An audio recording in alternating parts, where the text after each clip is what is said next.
Neuralink यानी कि किसी इंसानी दिमाग को एक चिप के जरिए किसी कंप्यूटर के साथ जोड़ना। अस्सलाम वालेकुम दोस्तों। अंग्रेजी की एक मशहूर कहावत है, if you can't beat them join them. यानी कि अगर आप किसी को हरा नहीं सकते तो उसे ज्वाइन कर ले। इसी कहावत का सहारा लेते हुए एलोन मस्क ने कहा था कि अगर आप आर्टिफिशियल इंटेलिजेंस को हरा नहीं सकते, उनके साथ कॉपोरेट कर लें, उसको अपने साथ मिला लें।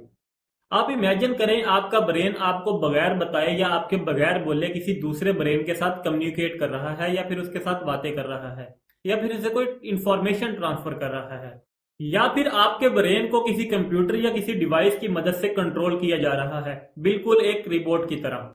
सुनने में ये किसी फिक्शन मूवी की कहानी की तरह लगता है।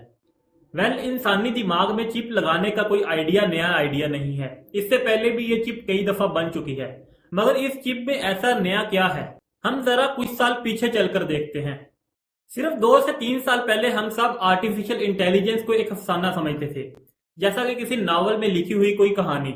लेकिन आज के दिन टेक्नोलॉजी से ताल्लुक रखने वाला हर इंसान इस आर्टिफिशियल इंटेलिजेंस के फ्यूचर और फीचर्स के बारे में बात करता हुआ नजर आता है। एलोन मस्क, जो कि इस आर्टिफिशियल इंटेलिजेंस के को फाउंडर है और दूसरे बहुत से प्रोजेक्ट्स के ऊपर काम कर रहे हैं, उन्होंने दुनिया को अपना एक न्यू आइडिया इन्वेंट करवाया, एक न्यूरोलिंक चिप का। एक ऐसी चिप जो कि किसी इंसान के ब्रेन के अंदर लगाई जाएगी और वो ब्रेन बगैर कुछ बोले या फिर वो जिस्म बगैर हरकत किए चीजों को, कंप्यूटर का या फिर किसी इलेक्ट्रॉनिक डिवाइस को कंट्रोल कर सकता है। 2016 में न्यूरोलिंक अपना इस प्रोजेक्ट के ऊपर काम शुरू करती है। एलोन मस्क 7 आदमियों के एक फाउंडिंग टीम बनाते हैं और वो डिफरेंट बायोकेमिस्ट, न्यूरोलॉजिस्ट और रोबोटिक्स एक्सपर्ट्स को अपनी कंपनी के अंदर हायर करते हैं। इन साइंटिस्ट की टीम को एक डैन एडम्स नाम के साइंटिस्ट हेड करते हैं। आगे बढ़ने से पहले हम आपको बताते चलें कि एलोन मस्क का ये आइडिया कोई नया आइडिया नहीं है। 2017 में एलोन मस्क न्यूरोलिंक के पुराने ओनर से उसका ट्रेडमार्क खरीद लेते हैं और वो ये ऐलान करते हैं कि हम एक ऐसी चिप बनाने लगे हैं जो कि इंसानी जिस्म के साथ सिम्बियोस करेगी। सिम्बियोस कहते हैं एक ऐसे रिलेशन को जिसमें दोनों पार्टीज फायदा उठाती हैं। यानी कि जिस ब्रेन के अंदर ये चिप लगाई जाएगी और वो कंप्यूटर जिसके साथ ये लिंक होगी, दोनों चीजें फायदा उठाएंगी। ये कोई नहीं जानता कि आर्टिफिशियल इंटेलिजेंस को इससे क्या फायदा हो सकता है, या फिर किसी इंसान को, या फिर इससे होने वाले नुकसान क्या हो सकते हैं। 1960s में जॉर्ज डाल्डो इसके अर्लियर पायोनियर माने जाते हैं, जबकि 2002 में एक पाकिस्तानी साइंटिस्ट ने कनाडा के अंदर एक सिलिकॉन ब्रेन चिप भी बनाई थी। ये दुनिया की पहली ऐसी न्यूरो चिप थी जो किसी ब्रेन के साथ सक्सेसफुली कनेक्टेड हो सकती थी। मगर इस चिप का मकसद एलोन मस्क की चिप से डिफरेंट था। ये न्यूरो साइंस रिसर्च या फिर मेडिकल एप्लीकेशन में किसी ब्रेन डिजीज या फिर स्पाइनल कॉर्ड की इंजरीज वगैरह को डील करने के लिए बनाई गई थी। जबकि एलोन मस्क किसी कंप्यूटर या किसी डिवाइस को इस चिप के जरिए एक इंसानी दिमाग के जरिए कंट्रोल करने का सोच रहे थे, और वो इसमें कामयाब भी हो गए। अगर इस न्यूरोलिंक डिवाइस की स्पेशलिटी की बात की जाए तो इसमें इंसानी बाल से भी ज्यादा बारीक फ्लेक्सिबल थ्रेड्स लगाए गए हैं, जो कि एक पॉलीमर पॉलीअमाइड से मिलकर बनाए गए हैं। ये मटेरियल हीट को जज़ब करने और अपनी केमिकल स्टेबिलिटी की वजह से जाना जाता है।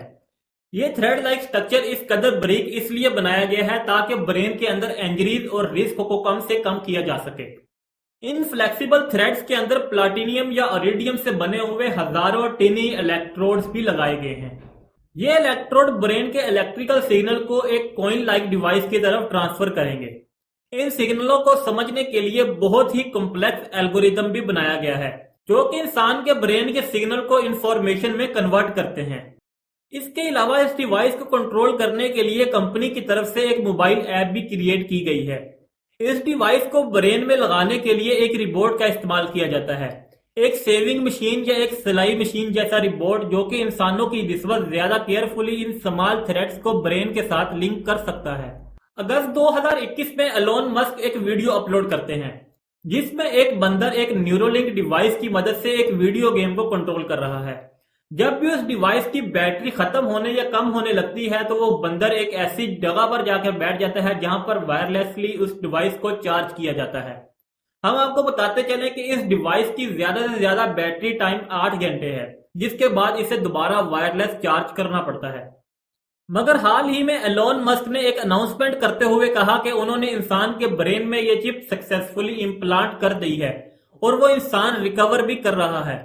दरअसल 30 जनवरी 2024 को 29 साल के एक लड़के को, जिसकी स्पाइनल कॉर्ड इंजरीज की वजह से उसकी लेफ्ट साइड पैरालाइज हो गई थी, उसके स्कल में इस डिवाइस को इम्प्लांट किया गया है। ये कोई नहीं जानता कि इसके आने वाले नुकसानात या फायदे क्या होंगे। ये तो हमें आने वाला वक्त ही बता सकता है। हमारी आपसे दरख्वास्त है कि जाने से पहले वीडियो को लाइक कीजिए और चैनल को सब्सक्राइब कीजिए। Thank you so much.